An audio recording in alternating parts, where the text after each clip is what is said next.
10 de setembro, sexta. Jovens, lição 11. Ainda casados aos olhos de Deus. Cada compromisso matrimonial deve ser cuidadosamente considerado, pois o casamento é um passo que se dá por toda a vida. Tanto o homem quanto a mulher devem considerar cuidadosamente se podem viver um ao lado do outro através de todas as dificuldades da vida enquanto ambos viverem. Quando posteriormente os fariseus o Jesus interrogaram acerca da legalidade do divórcio, Jesus apontou a seus ouvintes a antiga instituição do casamento, segundo foi ordenada na criação. Então, no Éden, tiveram origem o casamento e o sábado, instituições gêmeas para a glória de Deus no benefício da humanidade. Então, ao unir o Criador às mãos do Santo Par em matrimônio, dizendo: o homem deixará pai e mãe e se unirá à sua mulher, tornando-se os dois uma só carne. Gênesis 2, 24. Enunciou a lei do matrimônio para todos os filhos de Adão até o fim dos tempos. Aquilo que o próprio Pai Eterno declarou bom era a lei da mais elevada bênção e desenvolvimento para o ser humano. Jesus veio ao nosso mundo para corrigir erros e restaurar a imagem moral de Deus no homem. Sentimentos errôneos a respeito do casamento tinham sido estabelecidos na mente dos mestres de Israel. Eles estavam tornando de nenhum efeito a sagrada instituição do casamento. O homem estava se tornando tão endurecido que, pela mais trivial desculpa, podia separar-se de sua esposa, ou, se preferisse, podia separá-la dos filhos e mandá-la embora. Isso foi considerado grande mal e não raro era acompanhado de mais terrível sofrimento para a pessoa repudiada. Cristo veio para corrigir esses males e seu primeiro milagre foi realizado por ocasião de um casamento. Assim, ele anunciou ao mundo que o casamento, quando puro e enobrecido, é uma sagrada instituição. Uma mulher pode estar legalmente divorciada do marido pelas leis do país, mas não divorciada à vista de Deus e de acordo com a lei mais alta. Só há um pecado, o adultério, que pode pôr o esposo e a esposa em posição de se sentirem livres do voto matrimonial à vista de Deus.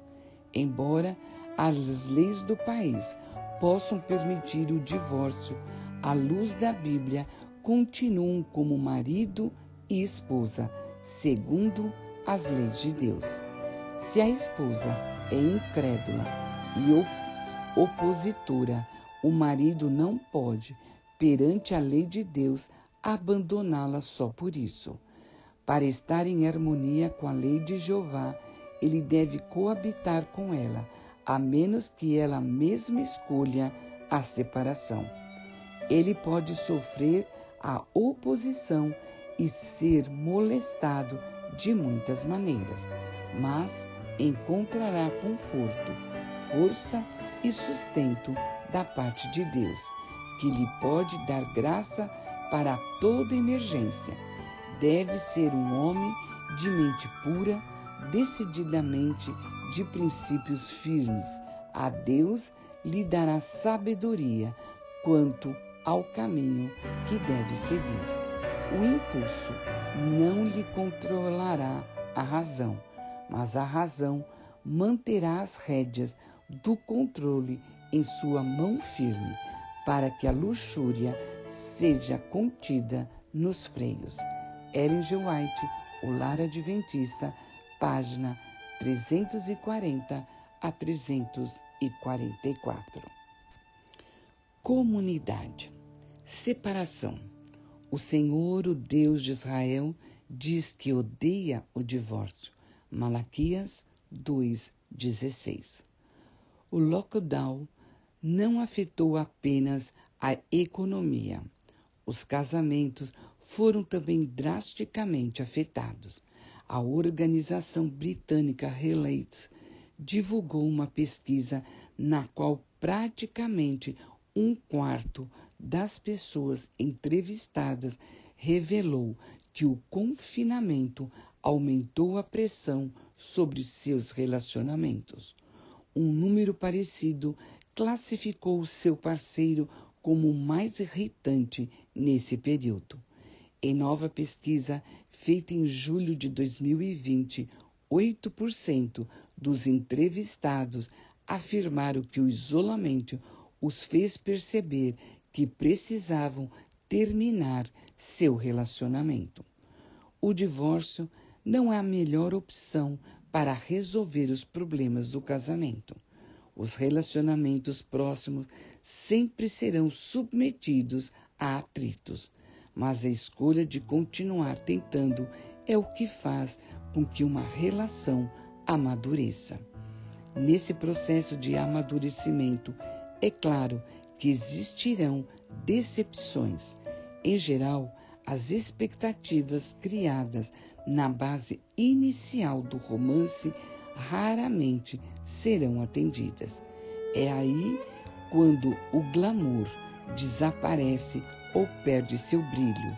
Os cônjuges pensam que cometeram um erro ou que ainda estão por achar sua verdadeira alma gêmea. E a verdadeira alma gêmea é, com frequência, a próxima pessoa sexualmente atrativa em seu caminho. J.R.R. Tolkien. As raízes mais profundas da separação encontram-se no namoro. Geralmente, ele vem acompanhado de uma falsa esperança. Quando o casar muda, via de regra, a pessoa não vai mudar. Até porque casamento não é centro de reabilitação para indivíduo nenhum. Se você está nessa fase, preste bastante atenção nos sinais que recebe da pessoa com quem você pretende se casar. Nessa hora, o otimismo pode ser um grande inimigo. Diálogo aberto. Em sua opinião, qual o principal pilar relacional para que os casamentos se mantenham firmes e não acabem? De que maneiras você pode perceber o início de um futuro divórcio já no namoro? Que atitude se deve tomar? Cite alguns conselhos que podemos oferecer a casais que estejam passando por uma situação de risco de divórcio. É claro que existem situações nas quais o divórcio é a única saída. Abusos sexuais, violência doméstica, entre outros, não podem ser tolerados.